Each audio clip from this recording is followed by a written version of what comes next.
Last episode we began Season 3 spending over £100 million on 4 new players, kicked off our Champions League campaign with a last minute winner but had a topsy-turvy start back to life in the Premier League, and today we're going to be jumping straight back into the football because after starting off with a 3-0 thumping of Everton away from home, unfortunately getting past Barnsley in the third round of the Carabao Cup on penalties 5-4, we're going back to the London Stadium for a big game, of course, against who else but our arch rivals Tottenham, in arguably our biggest test of our Premier League credentials so far this season. And of course the biggest game means a return to my biggest and best starting 11, and that means Mary in goal, Van Eyck, Diamande, Hanko and Tierney at the back, Thuram, Alvarez in midfield with Kudus and Savio playing behind Gyökeres and Jarrod Bowen up front. Van Eyck in field to Alvarez down the line on the right hand side into Kudus, and Kudus is going to surely try and look for Jarrod Bowen, but he seemed to have just floated his way all the way out, but he's found Alvarez instead, and Alvarez tries to shift it onto his left. He took too many touches, but in the end it looks like he's managed to go and win a penalty after a silly challenge from Joe Rodon in the box. Well, I was waiting for Alvarez to pull the trigger, but he shifted it onto his left, and to be honest, actually looking at the replay, Postecoglou is furious, and perhaps he is right to be, as it seemed like Alvarez actually kicked Joe Rodon in the first place, but now it seems like we have the opportunity inside the opening 6 minutes in front of the home fans to take the lead here, and it's going to be Jarrod Bowen who's going to be the man to step up here. I'm going to try and go down to the right hand side, but it's saved by Paul Lopez, the man in goal for Spurs, and what a huge save that might be at the very start of this game. Now we've got to try and see if we can regroup here, but it looks like Spurs are full of vigour and verve after saving that penalty, and just as I say that, Son absolutely balloons his free kick over the bar. Hanko to try and bring it forward. Thuram is in space, and he's found Thuram, and now Thuram's going to try and go down the left-hand side into Savio, who's going to cut back into the middle here and look for the ball back into Thuram, into the box, but this time Joe Rodon is equal to it, and Spurs clear their lines. And they build out from the back at the exact same time as Kulusevski plays it into his former Juventus teammate Bentancur and gets it back from him, and now he's going to try and drive down this left-hand side, but it's Alvarez who comes across to try and challenge. He's done just about enough there, but Alvarez is under all sorts of problems, and he's almost given away a penalty himself. How on earth did he get away with that one? I'm not quite sure. It looked like he almost took out the legs of the Tottenham attackers, but Savio tries to pick it up. João Cancelo's one step ahead of him though, and it is that man Savio once again who's got the ball, and he's going to go central here and trying to see if he can get past Sanchez, but he doesn't manage to, runs himself into trouble, and now Spurs can try and see if they can hit us on the counter-attack with Heung-min Son, who ends up just losing a little bit of momentum, trying to hold the ball up, but he's found a wonderful ball into James Maddison, Bentancur into Pavlidis. What a save! Well, if there was ever a time for Mere to step up and show the West Ham faithful what he can do in his first season at the club, now is certainly the game to do so, and that was a fantastic save and a fantastic way to try and endear yourselves to the home crowd here as Heung-min Son picks it up once again, lays it off to the edge of the box to Bentancur. Spurs have really got a zip in their step so far ever since that penalty save, as Sanchez now has it back into the box, and that time the goalkeeper can do absolutely nothing about it. It is a wonderful finish from the Spurs midfielder, and he's given them a 1-0 lead right on the stroke of half time. Well, it's poor defending. We just stood off of him. I was smashing L1, but unfortunately I just couldn't find the right player, but he found the back of the net.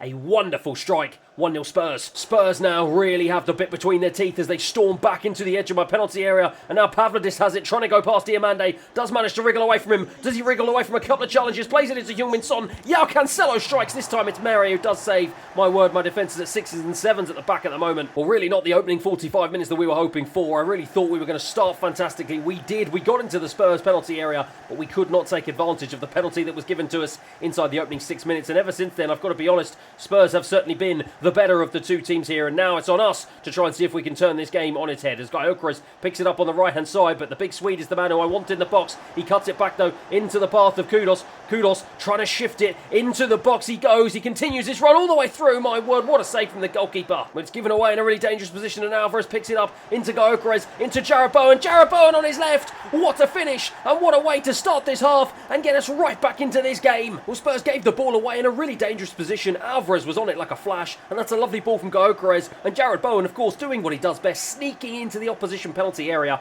and that is a wonderful finish, drilled into the bottom left-hand corner. 1-1, and it's Alvarez again now. My word, it's so funny how this game can completely turn on its head. It is all West Ham now at the start of this second half. Kudus now throws it into the box to absolutely no one. Got that cross all wrong. It's Basuma now for Spurs, bringing it central, finds James Maddison, the danger man. It's Mere with a flying save. Well, at the moment, this is anyone's game to win. Both times each team go forward, they look like they're going to score, and at the moment it's Spurs once again who are right on the edge of my penalty area, trying to work the ball around to find some space. Cancelo just lines up a shot from distance, and Mere once again with a acrobatic flying save. He has really kept us in this game so far. James Ward-Prowse to bring this one forward now into Gyökeres, plays it around the corner into Savio, and we've totally opened up this Spurs defence. Savio into the box, Savio puts it wide. Kieran Tierney now down the line into James Ward-Prowse on as a substitute. He's once again going to look for Savio, and Savio now is going to look to try and see if he can find anyone in the box. He does try and throw it in, looking for Eze, also on as another sub, but he can't quite reach him, and now Spurs get the ball clear once again. It's the creative force in Madison,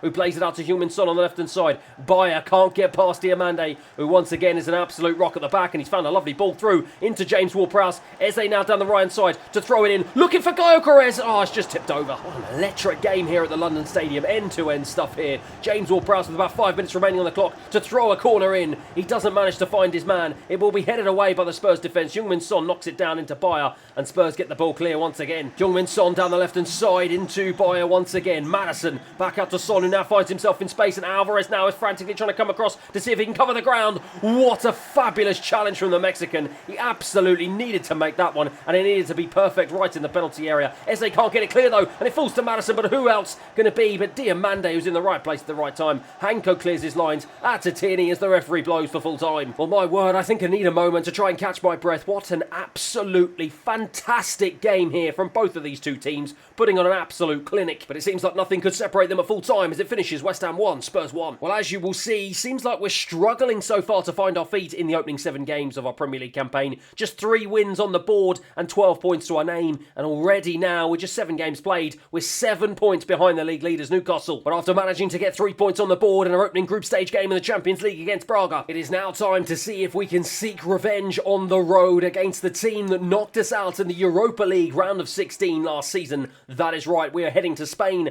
more specifically to Seville, to try and see if we can exact the demons of last season. And with a little bit of fatigue creeping into the camp, forcing me to make a few changes, you will see Adebayo comes in the centre of defence. James Ward-Prowse comes in the centre of midfield. Eze and Somerville also come in to play behind Jarrod Bowen, and Gyökeres up front. So it's Conor Gallagher now out to the left-hand side to Pedrosa down this left flank. And look at the space he's got here. It's Diamande who tries to come across. He's done just about enough to cover that space. Instead, he's decided to come all the way central. Conor Gallagher fires a strike early doors into Merry. Oh my word, he just let it slip, and Diamande, fortunately enough, was in the right place at the right time just to get a foot in and get that block in. But we have not started this game particularly well. Alvarez trying to challenge. Campos was the man who scored against us in the Europa League, but this time it's Beltran in the opening 11 minutes. We're all over the place defensively, and Seville once again have come back to haunt us in Europe. Well, I just don't know what it is about Spanish opposition that we seem to struggle with so much. Real Sociedad in Season 1, Seville in Season 2, and now once again Seville in Season 3, this time in the Champions League. All over the place defensively. It was all too easy for Seville just to carve us open,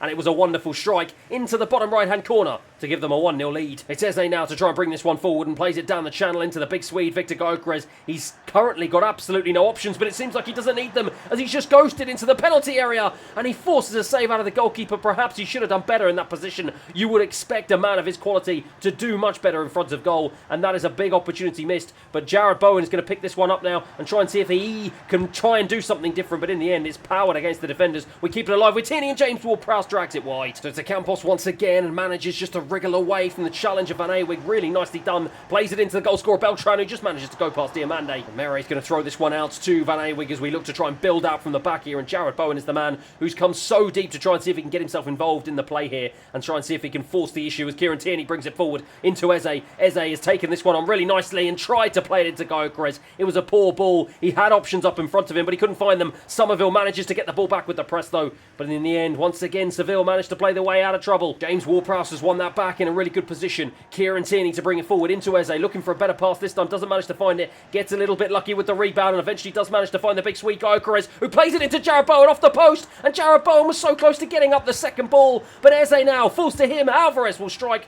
My word, the ball is bouncing around like a pinball inside the Seville penalty area as the referee blows for half time. Well, how on earth have we not managed to find the back of the net? We've had so many chances in the first half, especially then right on the cusp of stoppage time. We could not find the back of the net, and we've just got to hope that the curse is not going to be lifted, as what on earth was that from the goalkeeper? Well, I was trying to play the ball out wide to my right back, and Merry has got that all wrong. I would expect so much more from a man of his talents, and now the pressure is on us once again to try and see if we can hold firm here at the beginning of the second half as Kieran Tierney does a good enough job of winning the ball back, but Gallagher in the end manages to get back possession for Seville as the centre-back now brings it to Matt O'Reilly, another goal scorer from last season, but eventually James Ward-Prowse manages to win it back, and Eze with a really good piece of play to wriggle away. Now James Ward-Prowse is going to try and bring this one into the Seville half. He hasn't got the pace to get away from the defenders, but he is going to try and see if he can hold on to the ball ball here. He does do just that. Eze now has it. Plays it into the path of Alvarez. Alvarez is going to try and see if he can make his way into the box. The Mexican does just that. Cuts it back for Tierney.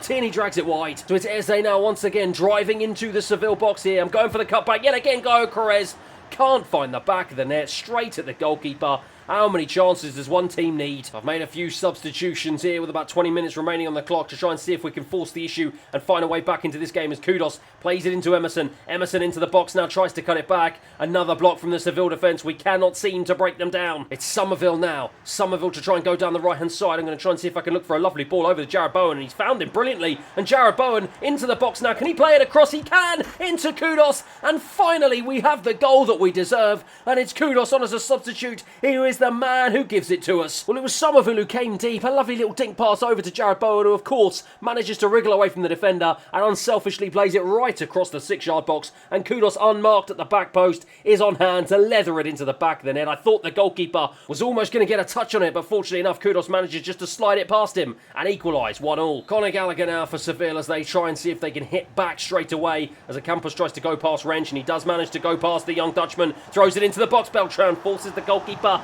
into a save, and we've got to make sure that we keep our composure here. We cannot let all of our hard work disappear here as Seville have got a corner and they throw it in. Once again, it's Wrench this time to head it clear. Can Guendouzi get there in first? But no, he can't, because Kudus does instead. And Kudus now to try and bring this one forward. Out to Gyökeres on the left-hand side. He's going to try and see if he can find the ball through. I was looking for the run of Emerson, but it was well blocked off by the Seville defence. And yet again, now they come for the second time here as Matt O'Reilly drives into the box here. I'm trying to come across. Adebayo can't do enough. This time Mere, though, with the outstretched arms, just about manages to get onto it. Boots the ball clear. It's headed down into the path of Somerville. Somerville now is going to try and see if he can find a ball forward into Jarrod Bowen. He does. And now the Englishman releases the young Dutchman, Wrench, down the right-hand side. Wrench is going to try and see if he can float this one into the back post. It's headed away, though, by Robinson. Once again by the Seville midfield as the referee blows for full time. Well, once again, it's an absolutely electric game here on this episode. Every single time both of these teams look to attack, they look like they're going to score. But in the end, it finishes 1-1. But in the grand scheme of things, I'll take a draw. It retains our spot at number 1 in our group stage in the Champions League. But for a team that is creating so many chances, it seems like we're a team, aside from Jarrod Bowen, who just cannot seem to take them. He leads the goal-scoring chart so far with 6 in 10 games. But my biggest concern, once again, is the start of the season for this man, Victor Gyökeres. He's being outshone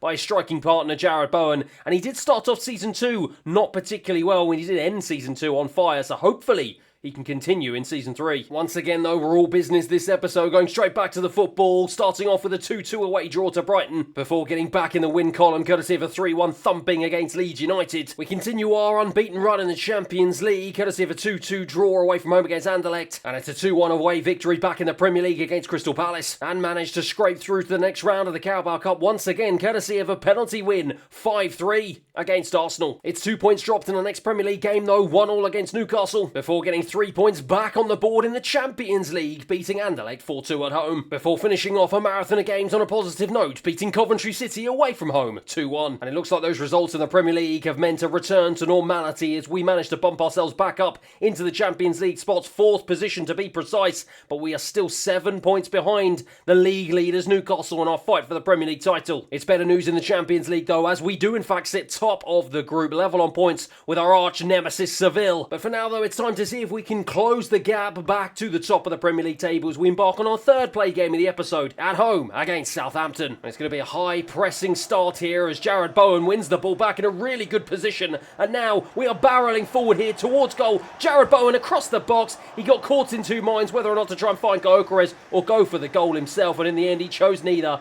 and that was a big opportunity and a big let-off for Southampton that we did not manage to take as Savio cannot get the ball forward and Southampton escape once again. Alcaraz plays it over to the right-hand side into Ameyayor, and he's going to try and see if he can find his way into the penalty area. Smallbone to line up a strike straight at the goalkeeper, who beats it off to the side. It's a corner once again for Southampton. Ameyayor's going to take it, and he's going to float it into the box. It's a really good ball in. It's in the end, it's Alvarez who manages just about to get his head on it, and Hanko will bring this one away to try and see if he can kick-start a counter-attacking opportunity, and Savio's going to try and play it back across as Hanko manages to get his head on it.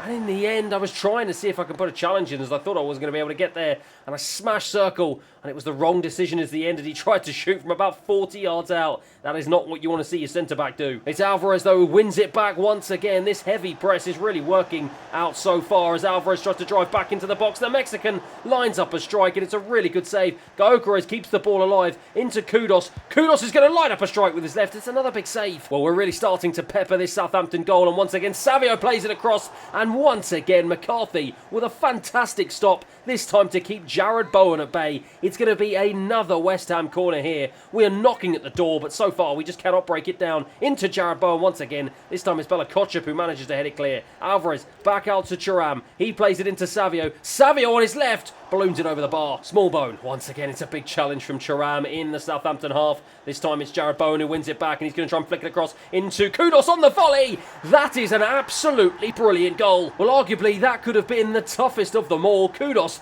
the first time volley after a wonderful chip pass through from Jarrod Bowen, found the back of the net with aplomb. It was taken beautifully, and you can ask no more from my right winger. Absolutely brilliant way to give us a 1-0 lead here at the London Stadium. It's Thuram once again winning the ball back in a really good position. Southampton cannot live with our press at the moment. Thuram, nice little one-touch pass into Kieran Tierney, drives into the box, looks for the cutback. Can he find the cutback? Took too many chances, and in the end, Kudus, the goal scorer, will pick it up and tries to see if he can find some space. Can't, but Alvarez will pick up the loose ball. Southampton just camped down outside, their own box here as Thuram tries to find a way through. He can't. Alvarez is going to try and see if he can play this one out wide. In the end, it's intercepted well by Kalmadine Sulemana, who definitely has the pace to get away here, but decides to play in Kajer, who now plays in Alcaraz, and he's got the pace to get away from Hanko. We're frantically trying to get back here. It's a lovely little turn, and he's put it high and wide. Well, the team talks could have been very different if that one had gone in from Southampton, but he didn't take his chance. It was pretty much the only chance they had for the entire half, and I've got to hope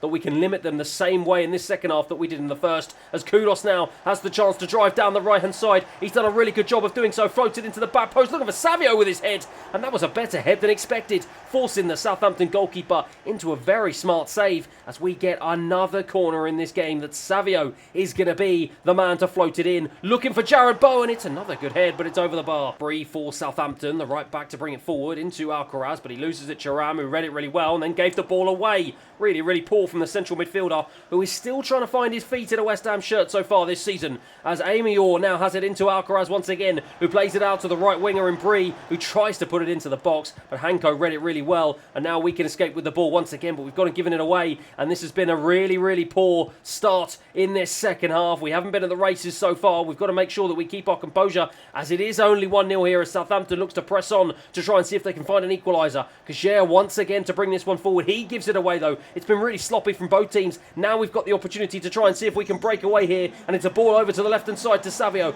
the Brazilian, to try and see if he can make his way into the box. Pulls the ball back for Kudus, who makes no mistake and gets his second of the game. He gets our second of the game, and finally we have some daylight. Well, after some really poor quality from both of these two teams in the opening 20 minutes of this second half, finally we're able to take the game to the Southampton defence and get it right. Kudus once again, this time on his left, with a fabulous finish. 2-0. Duvikas on as a substitute, wins it back well once again and plays a nice little ball into James Ward-Prowse, round the corner, into SA. Almost three substitutions combining there, but a brilliant save once again from McCarthy to keep Eze at bay. But once again we have a corner. This time it is the set-piece master, and James Ward-Prowse is going to take it. He's going to float it into the box, looking for Kudus to get his hat-trick. Knot it down, but McCarthy is equal to it. Aribo for Southampton. The clock is ticking. Time is running out if they want to try and see if they can find a way back into this game. But at the moment, with passes like that, they're going to get nowhere close. Eze now is clean through here, surely to add our third. He does, and he takes it with ease. And that is game, set and match here at the London Stadium. It's all too easy for Eze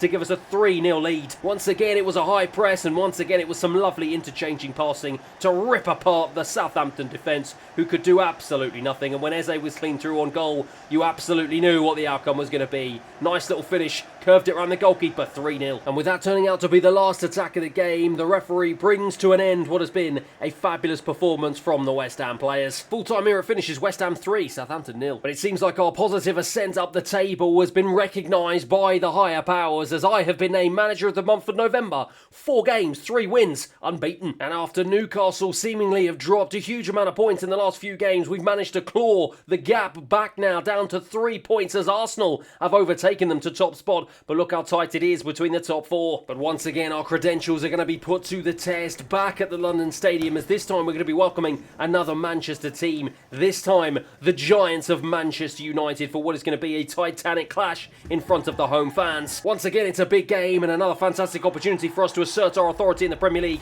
and really put a marker down and show that we are worthy of a Premier League title fight this season. But with the games coming thick and fast, I have had to make a couple of changes. The main ones being Jarrod Bowen coming in at the back alongside Wrench, who plays on the left-hand side of defence. Eze also comes in to partner Kudos in midfield with Jarrod Bowen and Gyökeres up front. The games well and truly are coming thick and fast, not just in the season but this episode as well. Our 4th played game and our 4th opportunity to try and see if we can get 3 points on the board. Herrera's for United is being pressed here as Thuram wins the ball back right in the middle of the park. That is exactly the sort of power that I hope to see from my central midfielder as Van Awig picks it up and drags his shot way wide. Alvarez now for Spurs into Thuram. Thuram over to Eze. Eze now over to the left-hand side into Wrench, deputising here for the absentee of Kieran Tierney. Kudos, though, picks it up, trying to wriggle his way away, trying to gain some space. Manages to find a ball over to Van Awig, who floats it back into the box. Headed away, though, by the Portuguese Dallo. Can we get on the loose ball? No, we can't. Alvarez tried to press high, didn't manage to win it, though. United clear. Dallo, though, for United, was on the overlap and manages to get away from Wrench, who hasn't got the pace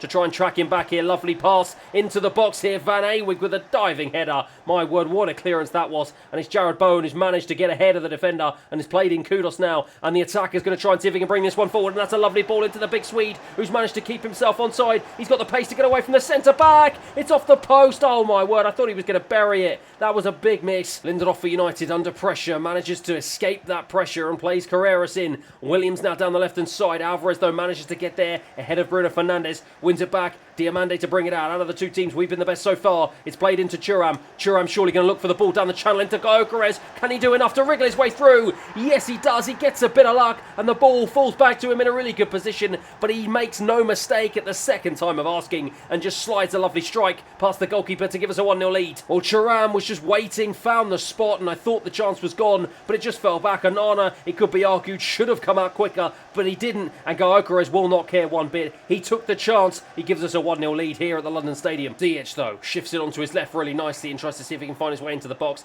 He does do just that, and he's shielding the ball really well. Plays in Højlund. Ziyech, though, gets it back from him. He's got a chance. Forces the keeper into a save. Right on the stroke of half-time, United have a corner. It's going to be Christian Eriksen who's going to be the man to float it in. It's a really good ball into Højlund, and just like that, United have brought the game level. Well, we've battered Manchester United all half, and from absolutely nothing, they found a route back into this game. A beautiful ball into the box, and Højlund manages to get up into the air ahead of Milan Van Awig, who isn't able to get onto the ball, and it's a thumping header past the goalkeeper who could do nothing about it. United back on level terms, 1-1. Well, that's a really disappointing way to end the first half. I thought we were the better of the two teams by a country mile, but it just goes to show you have to get more than one goal to put yourself in a comfortable position here in the Premier League, because anything can happen at any given moment. Alvarez wins it back in the centre of the park into Gyökeres, who finds Jarrod Bowen. Jarrod Bowen finds Eze down the left-hand side. Eze to cut it back into Jarrod Bowen, who finds Thuram. Thuram trying to bundle his way through. He does, but in the end doesn't get the same sort of light that Gyökeres did in the first half, and it falls very kindly into the arms of the goalkeeper. Tossing out of Rabiot, plays it into Wrench, who just wiggles around, manages to find some space into Thuram now, into Jarrod Bowen, who lines up a shot with his right, forces the keeper into another save. And James Ward-Prowse on now as a substitute is going to be the man to step up and take the corner here. He's going to try and float this one into the box, looking for the big centre-back in Diamande. Does manage to find him, but he doesn't manage to get a real proper connection on that, but he does fall to him for a second time, and James Ward-Prowse now will try and float it back into the box, this time looking for Duvikas on as a sub, gets his header all wrong. Rasmus Højlund out to Anthony on the right-hand side, who's got acres of space to run into here. Some tired legs defensively for West Ham, but toss it out of Rabiot, who's in the right place at the right time. James Ward-Prowse to bring it forward as the referee blows for full time. Well, in the end, neither of these two teams could get that goal that would make the difference and to clinch the 3 points. We did struggle a little bit in the second half, but the game was there for the taking in the first, and we did not take advantage. As a consequence, at full time it finishes West Ham 1, United 1. But it's not all doom and gloom, because we keep our spot in 4th place in the Premier League, and we still only remain 3 points behind the league leaders Liverpool. And with us only being a matter of weeks away from the start of the January transfer window, and with us still having a massive £67 million to spend, maybe I might just need to sign one more player to get us over the line in the Premier League. Once again, from this ever-growing shortlist, let me know which player you would like to see in a West Ham United shirt this season as we bring an end to what has been an electric episode. Thank you everyone once again for watching. I hope you've enjoyed it as much as I have, and I'll see you again next time.